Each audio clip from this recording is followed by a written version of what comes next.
Hello everyone and welcome back to Norwich Spotlight, and there's only one thing that we could talk about this week: Norwich City on Saturday at 12:30 thanks to Sky Sports and their brand new channel. I'm sure that's how a lot of you are going to be watching the game if you are not going to Oxford on that Saturday for Norwich City's opening game of the brand new Championship season. As I've already just said, they're away to Oxford United. They're maybe their first ever trip to the Kassam Stadium.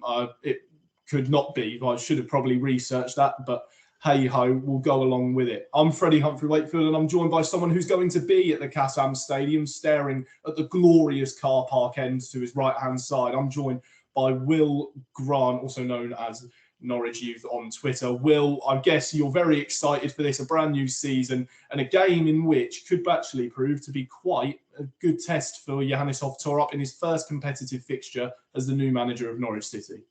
Mate, I'm absolutely buzzing, and it's probably going to be a 5 a.m. start, but this is what you do for your football club, isn't it? You go anywhere around the country to see a 1-0 loss. So we're all absolutely loving the thought of going to Oxford, me and my friends.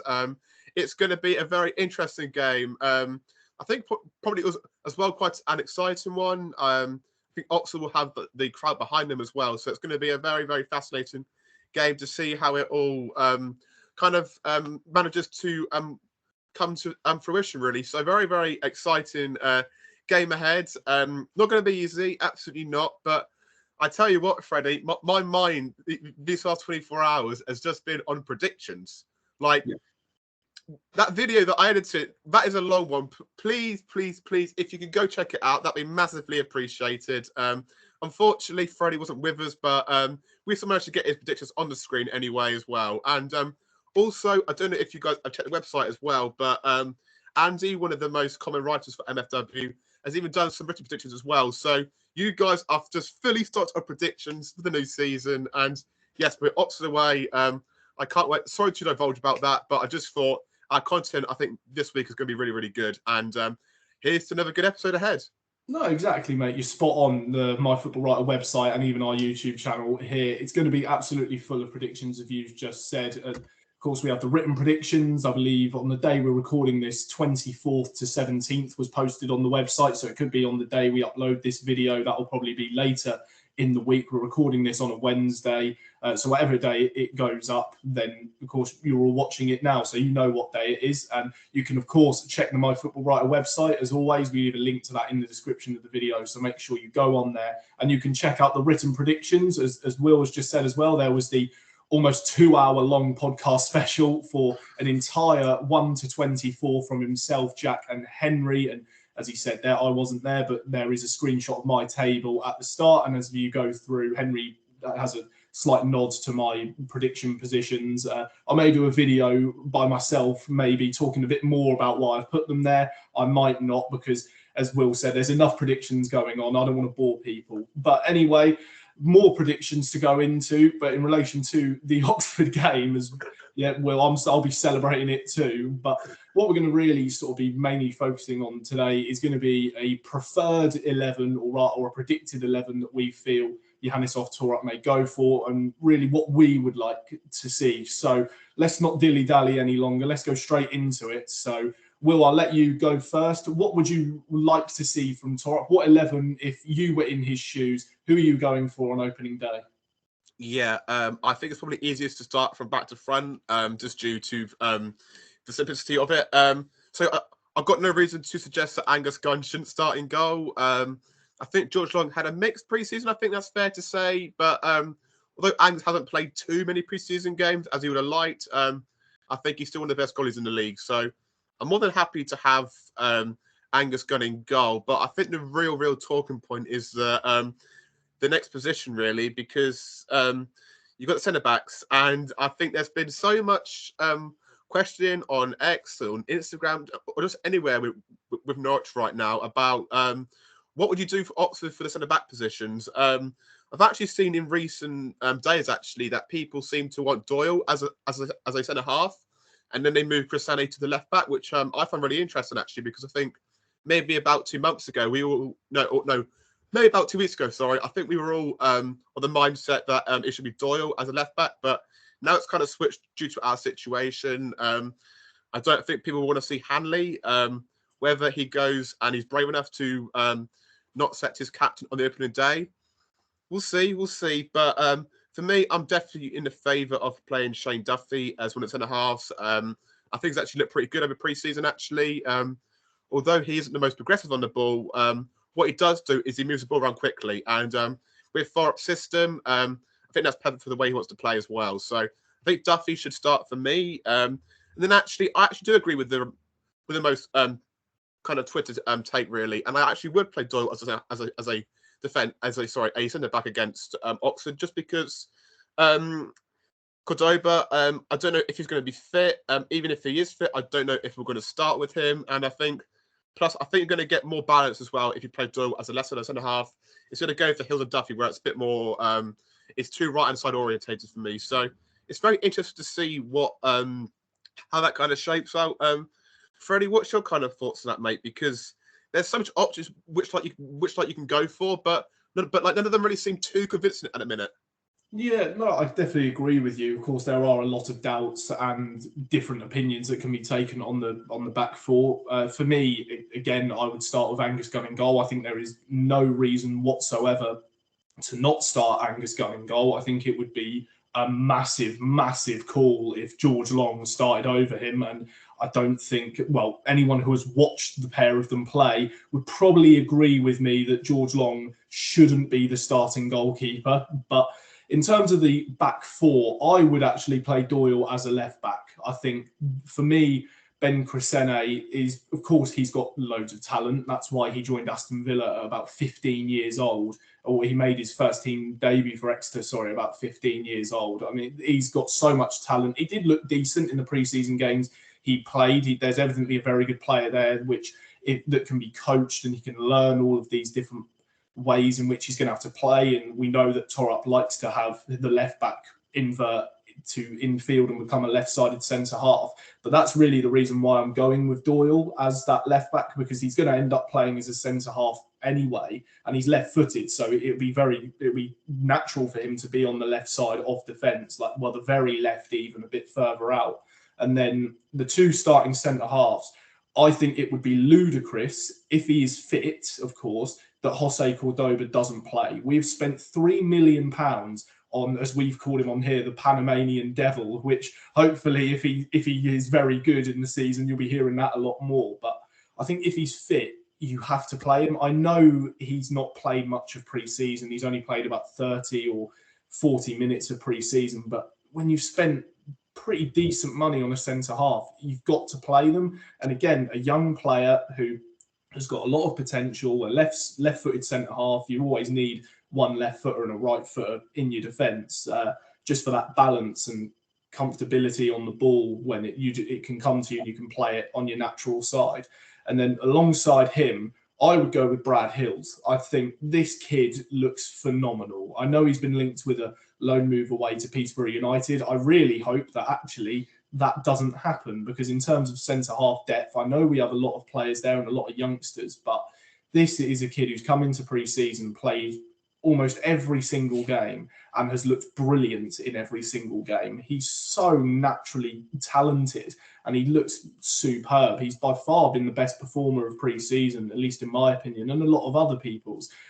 So for me, he starts despite only playing in League Two, and it is a big jump. There's no doubt about that, but he has to play for me. I think he's brilliant and he deserves a start based off what he showed in pre-season. And then right back has to be Jack Stacey. There's no one else really who can play there. And in this system where he's going to be just bombing up the right-hand side, which he's done many a time in last season in the Norwich City shirt, he will really enjoy this new system personally, as he can just bomb forward, as he always does, the trademark overlapping run, get balls into the box, whether they're whipped crosses or low and hard into the corridor of uncertainty in the 18-yard area. But for me, that's the back four. But going into midfield, Thorup likes to start a 4-3-3, so I will base it off of that, and I'll go with my midfield three. I would go Marcelino Nunez, because he is probably right now the only player we've got who could maybe do the Sarah role of maybe just advancing that little bit further forward. Of course, that's going to be such a huge miss. We don't even need to talk any more about that. Of course, you covered it at the weekend. I'd also go with Kenny McLean as the sort of halfback role, the deeper lying midfielder who will just spray passes, because that's what he's been doing in a Norwich shirt since he arrived here in 2019. He will continue to do that. And then I've got a big call for my third central midfielder, which I think you're going to like. I would go with Gabe Forsyth in midfield. I think this kid has got so much talent. It's like with Brad Hills. This kid has got a lot of talent, and he showcased it in pre-season against Northampton. Thought he was excellent. Even in the other games he played, he looks brilliant. Maybe you go with Liam Gibbs for a little bit more seniority. Of course, he's a few years older, has quite a few championship games under his belt, but of course he's only just sort of returning from injury. But I would imagine that would probably be the realistic start. But I would love to see this kid play in this game. I think this is, again, a really big talent. This is a player when we signed him, we actually spent proper money on him. And this was as a youth signing. So again, Norwich will want to make a profit on that if he is eventually to be sold. But, well, your big call about Gabe Forsyth, you thought he was going to play 5 games and get his first Norwich goal. I think he's going to be straight in there. I would love to see him in there. I doubt that's going to be the case, but that's my big call for this team. I want Gabe Forsyth in there. What's your midfield? Wow. Yeah, so there's many points to address, actually, and I do actually want to go back to your defensive points, if I may, as well. But just on Gabe, that would be hella exciting, and I would love that. But I think what I'm going to make a point actually about in a second is maybe the game on Tuesday against Stevenage is a better opportunity, and for him to get more minutes. And I think that is probably the best thing to do, actually, because I just don't know if he is ready to start a game yet. Because although he's made some really encouraging bench performances throughout pre-season, he hasn't started the game either, has he? So maybe a bit more conscious around that. But actually, what I was going to say is about your Cordoba and Hills point. If Cordoba is deemed fit to play, but the thing is, with my stance on it really is, he hasn't played a lot of pre-season games, and yet I do get your point about his price tag, absolutely, and the balance he'll give us, absolutely, no doubts about that. But do you think because he hasn't played too much minutes this pre-season, is it better to go for the Hills and Cordoba partnership at Stevenage, and then if any of those two do really well against Stevenage, you then look to inherit them against Blackburn? Because I think deep down, I think this is more from a fan's perspective. We want to see a Cordoba and Hills centre-back duo. And I think if you give them the opportunity to play against Stevenage and they impress, I think then that's a perfect opportunity to put them in against Blackburn at home the following Saturday. So that's my stance on it. Jack Stacey's an interesting one, I think, actually, because I actually think he started pre-season reasonably well. I think his performance is kind of stifled a little bit. So maybe my kind of counterpoint actually with Jack Stacey is, although I think yes, he should play, probably just. Callum Fisher has had a very good pre-season, and he's been used in a whole wide range of positions. And obviously, right back is his strongest role, and obviously, Thorup likes Fisher's technical class as well. So, do you think it's too much of a risk to play him against Oxford, or is that just for you? You just want a bit of speed on the right hand side because obviously not Judy's far away. I'm trying to break Oxford down. So, are you more in favour of of Stacey's pace, or would you actually prefer now? I said Fisher, a bit more technical quality on the right flank. No, I think I'd still stick with Stacey. Of course, Fisher is a very good talent. In the games in which he did play last season, he looked sharp in a lot of them. Well, the cup games and the Carabao Cup, I thought he did look very good. There's no question. Well, he's even given the armband for that second half against Northampton. Ended up playing in midfield, as you said. He's played in a plethora of positions, and he has looked good in all of them. Of course, right back is his natural position. A kid who was playing non-league academy football 2 seasons ago. Just ridiculous, again, to keep thinking that is the case with such a talented young player. But I think Stacey would be the one for me. I think he's going to be the starting right back 9 times out of 10, unless maybe he's injured or he falls out of favour and his performances sort of they drop off a little bit maybe. But I think I would stick with him just because of the experience he has of a very similar role in which he flies up the right-hand side. He effectively becomes another winger pretty much. And I think he does that role very well. And he proved it last season, especially the start of the season, was one of the best performers in the Norwich shirt. And he did go on to have a very good season, very under the radar how well Jack Stacey did in my viewpoint. So I'd stick with him. But anyway, well, into the attackers pretty much. Who have you got with, if Thorup does start in a 4-3-3, which it seems we're both sort of going for? Although I didn't get, I'm pretty sure, did you say in midfield or did we gloss over that? No, I didn't say my midfield actually, but I pretty much agree with you. But I would go for Liam Gibbs ahead of Forsyth. That's quite ironic considering I'm a massive advocate of the academy. But I would go for Liam Gibbs. I think actually it'll be probably McLean and Nunes deeper, but I think Gibbs might have more of a license to push on and maybe act like as a shadow striker to Sargent in my preferred team. So yeah, my thoughts for the attackers. Budgersize and Rowe, they have to start. It's not even a question. I think they are nailed on starters. I think you can actually make a case, if you were to judge the pre-season as a whole, those who have been probably by far our most electric players. So I think they are nailed in to start. And I definitely would go for Josh Sargent up front. I will ask you this in a second, Freddie, but goodness me, I said it last podcast as well. There are so many uncertainties in this role right now. You've got Sargent, who's played, I don't know, about 90 minutes this pre-season. You've got Ida, obviously, who has got an attachment to Celtic. And then obviously you've got Abu Kamara and Jonathan Rowe, who can play there, but they're more makeshift strikers. So do you just risk Sargent because we have no one else? Or do you maybe act with precaution, maybe try and ease Sargent in against Stevenage in midweek? No, I wouldn't personally. I agree with you on the front three. Sainz has been brilliant in pre-season. Of course, started off playing as a midfielder on the left-hand side, but advanced further forwards. And he looked good, but there were 2 games in pre-season where he practically gifted the opposition a goal, and it was frustrating. And there was another one like that against St. Pauli where we just seemed to really, whenever we were on the edge of our own box, our players just seem to love running all the way back into their own box and then giving the ball away. I think that happened 3 times in pre-season, but that could just be that they're still learning to try and be truly comfortable on the ball, and the players maybe weren't going into the spaces they were meant to receive the pass and drag the pressing player away from that. But Sainz is then ended up further forward as a natural winger. That is his main position. It's his best position. And I think this is going to be a big season for Sainz, especially with, well, there's no Gabriel Sara. So someone has got to start taking games by the scruff of the neck. Henry said it at the weekend in the podcast. He thinks Borja Sainz is that very player. I agree with him. He's so tenacious and aggressive, and he's such a raw talent still who, when he finally broke into the team, again, looked a very good player. And we all know what he's capable of from outside of the box. He loves scoring screamers, and hopefully he can provide one of them at the weekend and the 45 games for the rest of the season. But that's very wishful thinking.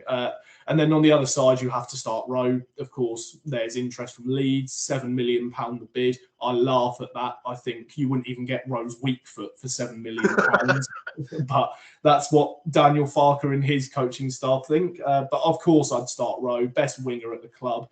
And hopefully he can continue the high standard of performances he showed at the start of the season. He went on, of course, he dipped off after his injury, but he was up, goal-wise, highest scorer in pre-season, scored 4 goals. So you have to go with a player who is scoring the most goals for you. And then on that same regard, Josh Sargent has got to start. I know there is injury problems, and that is something you always bring up, of course. Didn't even play half the season pretty much in the Championship, but still to score as many goals as he did, you can't not start him. He's brilliant. He's really come a long way since we signed him when in the Premier League under Daniel Farker, and hopefully if he has a full season he could smash in the goals. We know he can, but that's up to how he plays in the role Thorup has for him and how he interlinks with all the other attackers. But yeah, so there's both of our starting 11s, quite similar really, apart from a few changes in defence and just the one midfield change. But that's up to Thorup to decide. But then you go on to Oxford United, newly promoted, of course, through the playoffs, beat Bolton Wanderers in the final. A team who have got a lot of quality, especially in midfield, the likes of Cameron Brannigan and Ruben Rodriguez. And I'm sure, Will, where you're nodding your head and smiling, I'm sure you'll delve into their qualities in a second. And as well, statistically, one of the most aggressive pressing teams when out of possession to try and create turnovers high up the pitch and get themselves into goal-scoring positions. So this is a team who could cause issues for Norwich City with their tactical play and the quality they possess. So what do you think? Do you think that Oxford could spring a surprise result in their first game in the Championship in a long old time? Yeah, I really like that you've mentioned their press out of possession. I think it is very, very strong and good, and was one of the major reasons why they had so much success towards the latter end of the season. Look, they play in a 4-1-2-3 shape towards back end of last season. I'm not convinced they'll do the same this year, just because I feel like they recruited to have more defensive midfielders. I think Will Volts is a perfect example, really, and I think they'll try and prioritise having one natural a natural 6, and more of an attacking midfielder, which I think could actually be either Ruben Rodriguez or Tyler Goodrum. Both players have got really, really good futures for them, and I think that is the main kind of strong bit of their team. I do like the likes of Mark Harris. I think he is the key player for them to actually start their high press. I think he's well known for his high pressing in vast areas of the pitch. And I think actually that's probably his most strongest strength. So I think they'll look to build off him across the season, really. I'm not too sure about his goal record. I think that could be a bit underwhelming. So maybe they might have to go back into the market there. But I do like the makeup of their squad, absolutely. Although they did concede like quite a few goals during last season, they had quite a steady defensive two in Elliot Moore and Kieran Brown, and that was a very, very strong centre-back partnership for them. I think that'll probably be the main two going into this season. Question marks maybe about over their pace, but we'll see in the weeks to come. I really, really like Brannigan. He is an exceptional talent. I think the way he can marshal a midfield on his own at times, as well as providing technical quality from corners and set pieces, is absolutely superb. I just hope he gets some help back there with Will Volts. Hopefully that is a bit more balanced and a bit more solid as well. I also like their new signings at the fullback areas. They've gone for Peter Chioso and Jack Curry. Both of those players have got a very, very high reputation in the EFL. Probably Curry in particular, actually, because there isn't much marquee left backs in the EFL going right now, actually. So I think that's a very, very good pickup. So I think they've got, as I said in our predictions podcast, they've got a team which is very, very strong for League One. I just worry if they can make a step up to the Championship. I do like some of their loan signings. I can't pronounce this guy's name very well, but Malcolm Ebowie, the winger from Palace on loan, is a very, very exciting talent. I know he had quite a lean spell last season, but I don't know if that was all down to his fault. We will see, but definitely, I do think they'll press as high, and the stadium will really bounce off Oxford's energy. And I think there could be some hairy moments for us in possession during the game, actually. And I think our actually best chance for scoring a goal will probably be from either Rowe or Signs, like their pace and their skill to try and navigate past defenders. So maybe I think we might have to expect from Norwich a bit of individual quality to try and get us over the line. But I do see goals. Throughout the week, I have gone for a 2-1 prediction to Oxford. Oh, it's so bad at me during the week. I just feel like it could happen. I think there's so much uncertainties around us right now. I don't mean to be negative first game of the season, but I just think that euphoria and energy and our weakness from set pieces can really be exploited right now. And I think they could get over the line. I don't mean to be negative, guys. I think we'll score if that counts, but I just think we might come a bit too short on opening day. How about you, Freddie? Yeah, well, I mean, I never really like to give score predictions because I usually end up getting them completely wrong. But I can see it really being, of course, as you've mentioned there, a massive factor will be the home crowd, and it will be unfamiliar territory for Norwich City, having not played there in so long.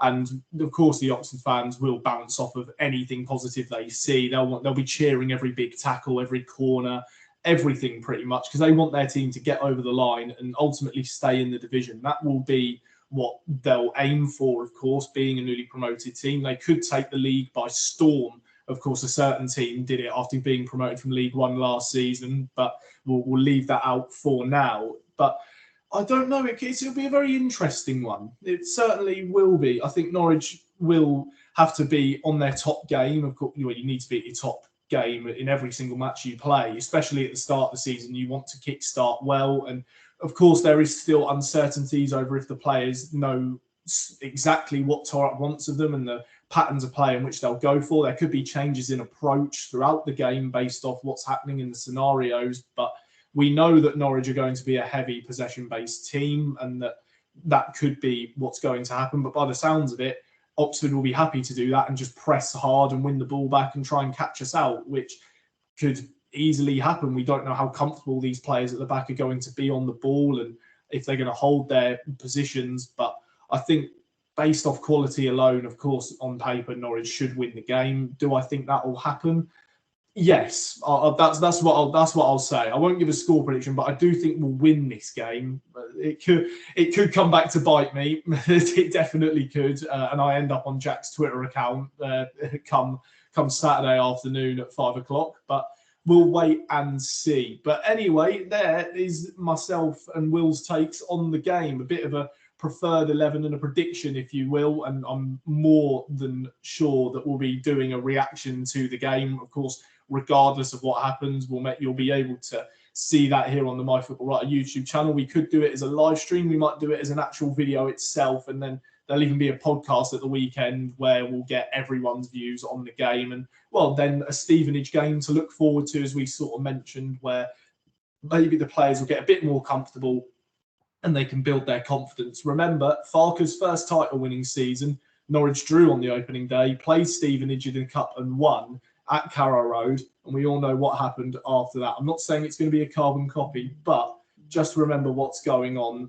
in the background. But anyway, there you have it. There's our takes. I've been Freddie Humphrey Wakefield. He has been Will Grant, and we'll see you here on the MyFootballWriter YouTube channel for the next video of ours.